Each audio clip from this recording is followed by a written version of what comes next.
interns and guys came to look at this strange lady who was going to have her baby without any assistance.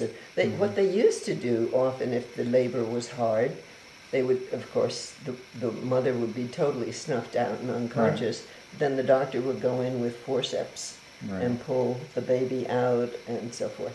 Anyway, and you would see babies with crunched heads, bruised, and it was terrible. So anyway, there I was with about 10 or 12 guys watching me go through labor and produce this child.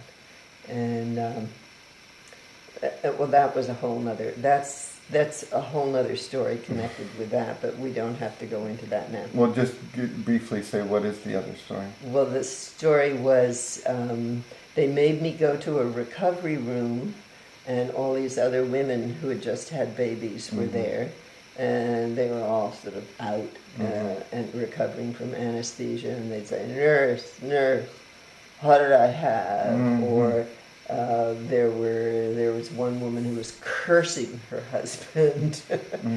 And here I'd just done the most exciting thing of my entire life, and was there made to stay in this recovery room, and I didn't have to recover from anesthesia, but it was the hospital rule. And finally, I was so desperate with all these other moaning women that I asked if I could have something to read, and they looked at me as if I was totally loony. But the door to the recovery room was being held open by an old copy of the Reader's Digest.